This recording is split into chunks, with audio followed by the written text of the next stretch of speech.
আমরা গভীর উদ্বেগের সাথে লক্ষ্য করছি যে জুলাই সনদ এবং জুলাই ঘোষণা নিয়ে একটি বড় ধরনের ষড়যন্ত্র চলছে। আমরা সম্প্রতি একটি দলের পক্ষ থেকে আমরা একটি ঘোষণা পেয়েছি যে তারা জুলাই সনদ এবং ঘোষণাকে সাংবিধানিক এবং আইনি কোনো ঘোষণা দিবে না এবং আইনি কাঠামোর মধ্যে তারা এটি দেখতে চায় না। তারা শুধুমাত্র একটি ঐতিহাসিক দলিল হিসাবে রাষ্ট্রীয় স্বীকৃতির মধ্যে সীমাবদ্ধ থাকতে চায়।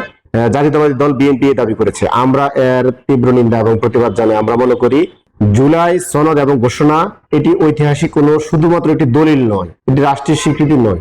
এর জন্য আমাদের দরকার সাংবিধানিক বৈধতা এবং আইনি কাঠামো। আপনারা লক্ষ্য করবেন, আমরা জুলাই বিপ্লব করেছি। এই বিপ্লবের অংশীদার শুধু বাংলাদেশের জনগণই নয়, দুনিয়া কাঁপানো এই জুলাই বিপ্লব, সারা পৃথিবীর মানুষ এই বিপ্লবে অংশগ্রহণ করেছে। সারা পৃথিবীর বড় বড় শহরগুলো থেকে এই বিপ্লবের প্রতি সংহতি জানিয়ে অন্য জাতিগোষ্ঠীও আমাদের সাথে এই আন্দোলনে অংশগ্রহণ করেছে। সুতরাং এটি একটি সাংবিধানিক এবং আইনি স্বীকৃতির প্রয়োজন, যা আমরা এখন দাবি জানাই। কিন্তু বিএনপির পক্ষ থেকে এটি বলা হচ্ছে এটিকে তারা আইনি এবং সাংবিধানিক স্বীকৃতি দিতে চাচ্ছে না। তারা শুধুমাত্র এটি একটি ঐতিহাসিক দলিল হিসেবে দেখতে চায়, যেমনটি ছিল 90 সময় 3 দলীয় যে রূপরেখা, যে প্রতিশ্রুতি দেওয়া হয়েছিল তৎকালীন 1991 সালে, সেটি আর বাস্তবায়ন হয় নাই। স্বৈরাচার এরশাদ পতনের পর থেকে যে পলিটিক্যাল পার্টিগুলো তাদের দলীয় স্বার্থে নিজেরা বিভাজিত হয়ে যায় এবং ওই 3 দলীয় রূপরেখা এখন পর্যন্ত শুধুমাত্র একটি কাগজ হিসাবে এখনো পর্যন্ত লিপিবদ্ধ রয়েছে, যার কোনো কার্যকারিতা নাই। বিএনপিও ঠিক চায় এরকমই আবার জুলাই এই ঘোষণাটি এরকম হোক। আমরা সচেতন দেশবাসীকে বলবো, আপনারা লক্ষ্য করেন জিয়া রহমান সাহেব যখন ক্ষমতায় আসলেন, উনি ওনার যে সময়কালটুকু সেইটুকুকে তিনি অধ্যাদেশের মাধ্যমে, লিগ্যাল ফ্রেমওয়ার্কের মাধ্যমে উনি এগুলো সাংবিধানিক স্বীকৃতি এবং আইনি কাঠামোর মধ্যে নিয়ে এসেছেন। হোসেন মোহাম্মদ এরশাদ, যিনি একজন সৌর সেনা শাসক ছিলেন, তিনিও তার এই সময়টুকুকে অধ্যাদেশের মাধ্যমে এবং লিগ্যাল ফ্রেমওয়ার্কের মধ্যে নিয়ে এসেছেন। আমরা যদি তারও আগে যাই, যে স্বৈরাচার আইয়ুব খান, তিনিও তার সময়কালের মধ্য দিয়ে তার কর্মকাণ্ডকে লিগ্যাল ফ্রেমওয়ার্ক এবং অধ্যাদেশের মাধ্যমে নিয়ে এসেছেন। তাহলে আমরা প্রশ্ন রাখতে পারি, তিনজন বা সেনা শাসকরাও যদি তাদের সময়টুকুকে এবং তাদের কাজকর্মকে যদি লিগ্যাল ফ্রেমওয়ার্কের মধ্যে নিয়ে আসে, আইনি কাঠামোর মধ্যে নিয়ে আসে, তাহলে এই দুনিয়া কাঁপানো জুলাই বিপ্লবকে কেন আমরা সাংবিধানিক এবং আইনি কাঠামোর মধ্যে আনতে পারবো না? তাহলে কি জুলাই বিপ্লব কি ওই সেনা গভর্নমেন্টের থেকেও কম মর্যাদা পান?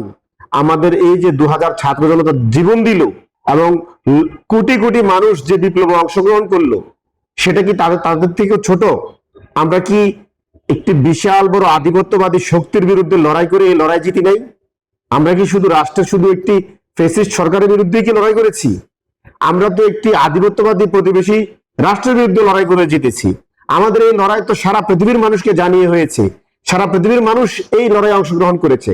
তাহলে সেটি কেন সাংবিধানিক এবং আইনি কাঠামোর মধ্যে থাকবো না?